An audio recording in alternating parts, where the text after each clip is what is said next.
Messing with a cook of the sea is a good way to get yourself killed, remember that well? These words hit harder than any other of the quotes on this list. Sanji says this at the end of the very episode where he is first introduced. This introduction of him lets the viewer or reader know what kind of person Sanji is. He does not tolerate disrespect from anyone, regardless of their status. The guy that he says this to is a lieutenant of the Marines who goes by the name Full Body. After feeling disrespected by Sanji, he decides to make a scene by criticizing his meal and later throwing it on the ground. Seeing that the future Straw Hat chef is abhorrent about people wasting food, he pummels him. You never disrespect a cook on the sea. It's essential to your survival.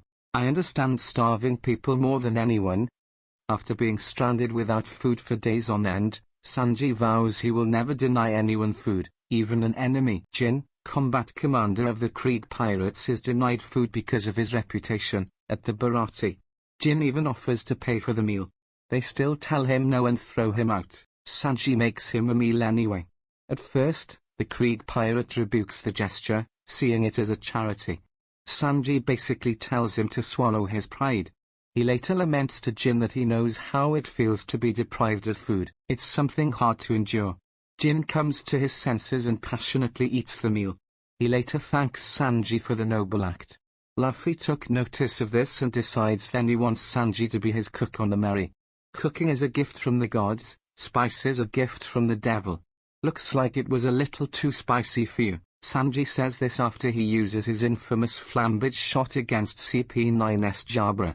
This quote resonates with many fans because Sanji doesn't just mean this when he fights. He means this while he cooks, as well. Sanji is very passionate about cooking. It gives him a rather holy feeling. When he uses spices, however, it's a bit of a walk on the wild side, hence why he believes they're a gift from the devil. You don't know how valuable food is, or how much work goes into cooking, you stupid prince. Sanji's eldest brother, Ichigi, disrespects the head female chef, by not completely eating his food, criticizing it, and throwing it on the floor. Sanji becomes enraged by his behavior. Obviously, the Straw Hat cook knows what it's like to be deprived of food, seeing that he and Zephyr were stranded for days without it. Sanji calls his brother a brat for being inconsiderate towards the cook. He doesn't know how hard that woman and her staff worked to prepare their meal. Furthermore, he doesn't know how valuable food is since he has never missed a meal. It doesn't matter if you spend 10,000 berries or 1 million berries, you should never waste food. During one of the best filler arcs in One Piece, GE8, Sanji disguises himself as one of the cooks on the marine base. He somehow gets into a cooking competition with the other cooks. The cooks are given some of the finest and expensive ingredients to cook with. Sanji, however, notices how wasteful the cooks are with their remains. He then uses these remains to make a proper meal.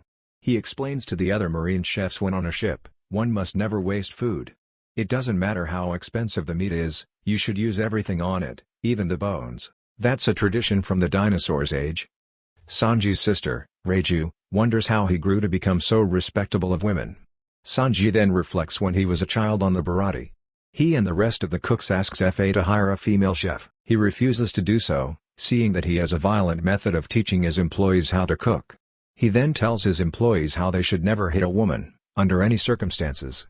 Young Sanji claims Fa is a bit of a fool for thinking this way. Fa claims not hitting women is something that men knew back in the age of the dinosaurs.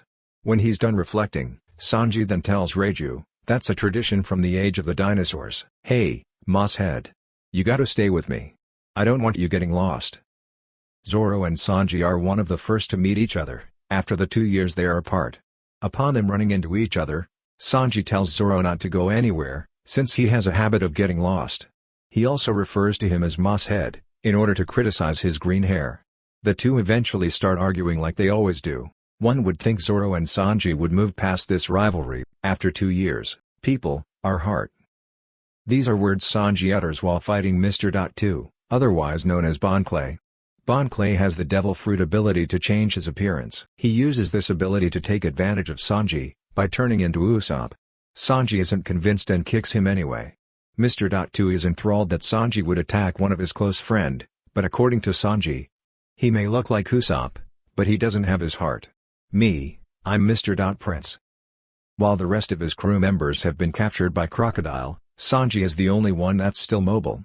The reason being, no Baroque Works member has ever seen Sanji. However, Crocodile does recognize his voice while on the transponder snail. He spoke with the cook, back on Little Garden. Sanji gives him the name Mr. Prince. This name is so fitting seeing that it matches his chivalrous personality. I heard the sound of a woman's tears falling. Sanji's chivalry toward women knows no bounds, even if it's the enemy. During the Punk Hazard arc, Tashigi is having a difficult time breathing and Virgo is seconds away from finishing her off. Suddenly, out of nowhere, Sanji airwalks his way to her rescue. Given the fact Tashigi is a Marine, should he be really assisting her? Moreover, she's Smoker's second in command. Regardless, even if she's the enemy, she's a woman in need. Thank you for watching this video, and see you in the next video. Bye bye, waving hand.